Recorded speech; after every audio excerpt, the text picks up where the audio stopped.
Всем привет, с вами Дэн, и как видите, Ориентик у нас тут и Сеечка, и, между прочим, из Японии, потому что я нашел на Джуме новый магазин, который доставляет из Японии, и высылать, кстати говоря, можно Почтой России. Короче, решил протестировать и взять сразу 2 часов, и они, естественно, как все японцы, они вот упаковывают все, как вот бабуля тебе, да, вот будет упаковывать, так же и японцы. Здесь вот наклеечку какую-то сделали, такой вот сюда. Ориентик в такой вот бежевой коробочке, да? Желтой коробочки. Я, кстати, такие что-то не встречал. Обе модели часов это для внутрияпонского рынка. Так что сегодня у нас будут вот это красота! Все по-японски. Вообще все по-японски. Да и пофигу. Да вы посмотрите, какая красотулечка-то, а! Ой, это Orient Neo 70. Вот это циферблатик, а? Вот это циферблатик. Радиоконтроль, а?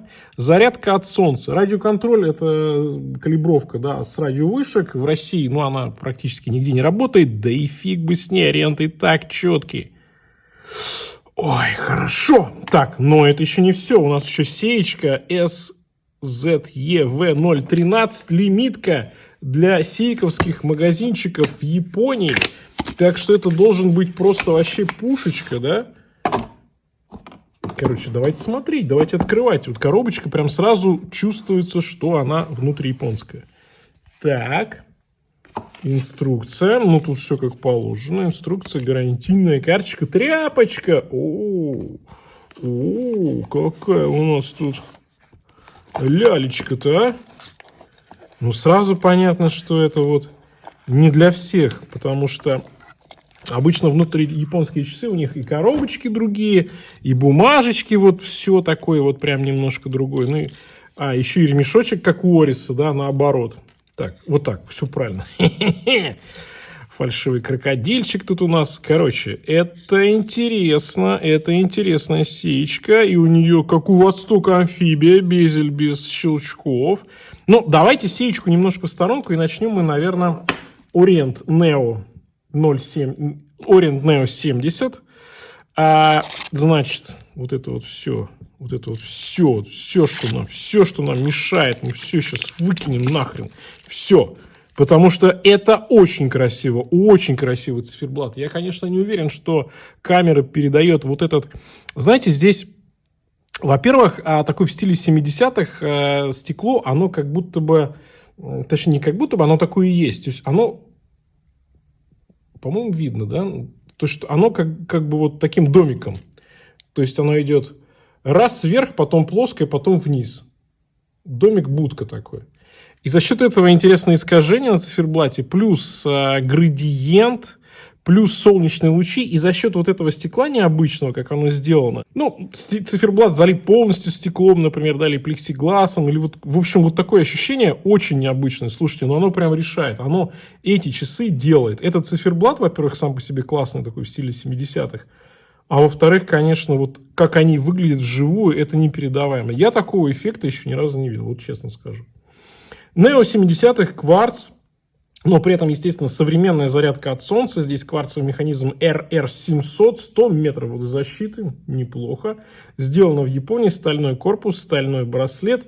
Вот такое вот купольное, но оно на самом деле еще и изогнутое в 3 плоскостях минеральное стекло. Есть люминофор. И, слушайте, брал я их примерно там за 26 тысяч рублей. Но, опять же, смотрите, ссылки я все оставлю в описании к ролику, потому что непонятно, какой там курс, какая цена, купоны. Я вот купоны здесь не считал, с купонами подешевле. Слушайте, и, кстати, вот за примерно такая же цена, там 230-240 долларов, они на Амазоне стоят, поэтому цены очень-очень приятные у этого японского магазина. И вот эта линейка от Orient, она, в принципе, как бы вот такая... Пусть и своеобразная, но альтернатива Casio Okeanos, потому что здесь тоже есть радиоуправление, здесь тоже есть солнечная зарядка, здесь тоже шикарная отделка, мы с ней еще, конечно, немножко позже познакомиться. Такие вот топовые технологичные часы. Ну, понятно, здесь минеральное стекло, но, слушайте, ну, оно вот такое вот граненое, оно изогнутое, и я думаю, что можно Ориенту простить не сапфир, а минералку, просто потому что, блин, ну это стекло, оно выглядит просто фантастически.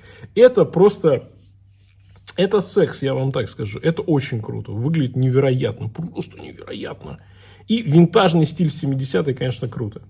Ну и дата, как вы любите, дата с черной подложкой и хорошо сочетается с этим градиентным циферблатом. И часы. Часы-то небольшие, очень даже маленькие. Давайте посмотрим, сколько у нас по размерам получается. 39. Высота с учетом высокого стекла, ну прям возвышается. 10,8 всего-то. Браслетик сколько у нас? 20, наверное, да? 20, так что можно и сторонний поставить. И 45. 45 у нас всего здесь от ушка до ушка. Две кнопочки, да, у нас для поднастроек. Дату можно будет настраивать.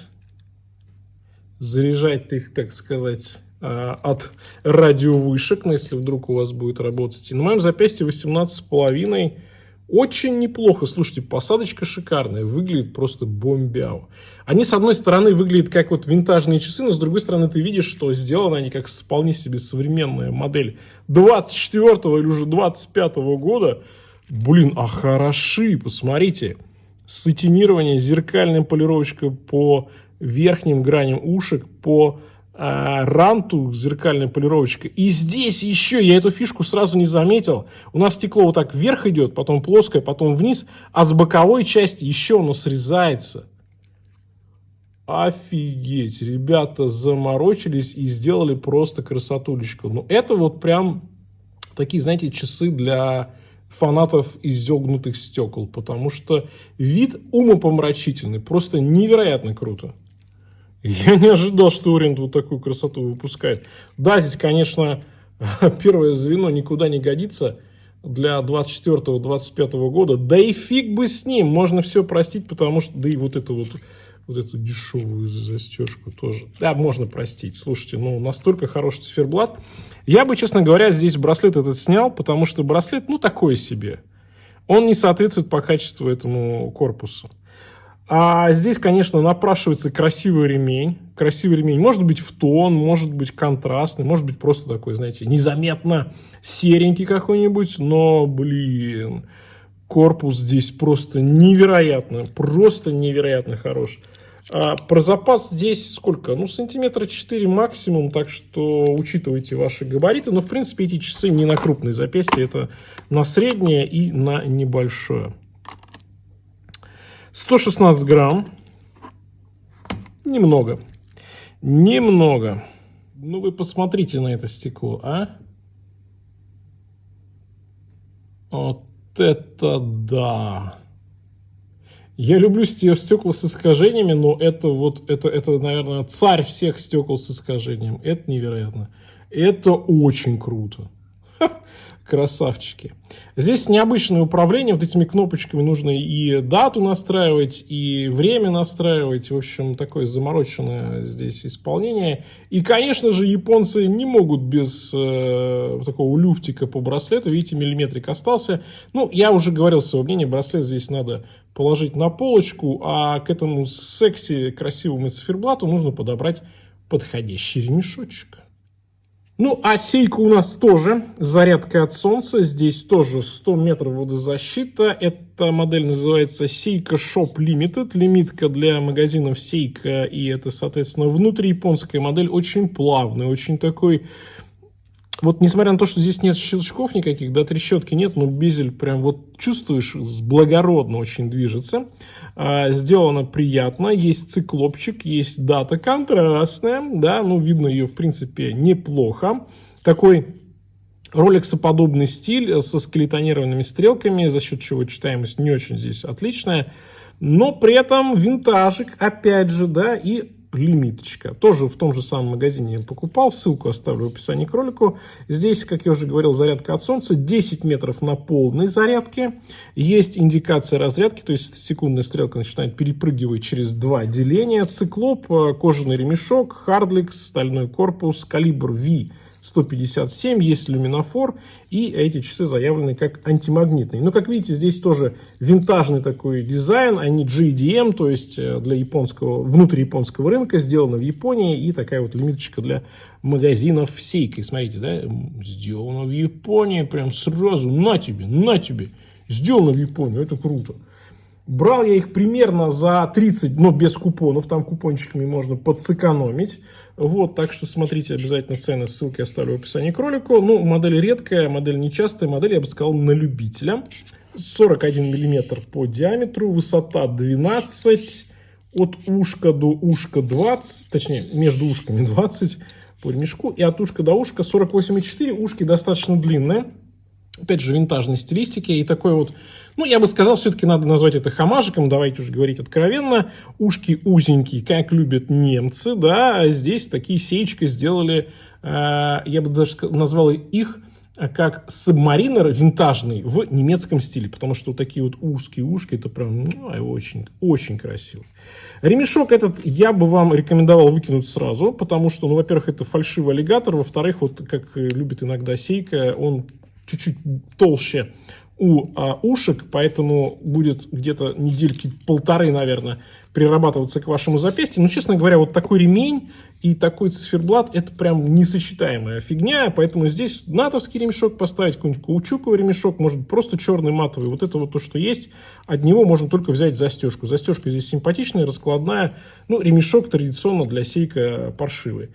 Ну, с другой стороны, для Seiko это и недорого, тем более такая вот лимиточка, и на запястье смотрится максимально душевно, как винтажный Tudor, как винтажный Rolex, да. Ну, у нас здесь вот такой винтажный Seiko, потому что Seiko такие модели выпускал, естественно, раньше. И никто не спрашивал, что хамаш, не хамаш, выпускал, и все. Симпатично. Симпатично, печатанные цифры и много-много-много чего от такого роликса подобного, включая циклопчик и наплывчики небольшие на заводной головке. Приятная модель, знаете ли, приятная, то есть вот хочется чего-то такого, да, и чтобы это было от Seiko. И вот, нате, пожалуйста, вам есть у Seiko и такая модель. Так, что у нас по весу? Мне кажется, здесь будет прям немного, прям должно быть 77,5 грамм, так что, в принципе, на каждый день подойдет, а с натовским ремешком будет еще меньше. Ну, здесь зеркальная полировка по боковой части, сатинирование по верхней части ушек, зеркальная полировочка у нас по безелю, алюминиевая вставочка и в целом циферблат, ну, достаточно приятный. Не выдающийся, естественно, но, опять же, для Seiko, для нынешнего Seiko, это не такая уж и большая цена, чтобы они супер сильно заборачивались с отделкой. Но зато стиль здесь, ну, такой, я бы сказал, на любителя. Но специфического любителя. Итак, что я скажу по итогу? Ну, конечно, Orient это просто бомбяу. Это невероятные часы, опять же, со своей спецификой. Seiko это больше хамаш, но если хочется винтажный хамаш, винтажного Rolex-Tudor от Seiko, то почему бы и нет. Сделаны они очень приятно. Если купончики у вас будут, то можно и достаточно приятную цену получить. Понятное дело, что в сравнении с хорошими китайцами эти Seiko просто, ну вот там на балконе где-то далеко-далеко там в сторонке стоят, да, вот. Но, с другой стороны, это, опять же, это Seiko, это лимитка, это внутрияпонский, это made in Japan, между прочим, что для многих очень важно. Поэтому эта модель вполне себе имеет место быть. Хоть и на кварце.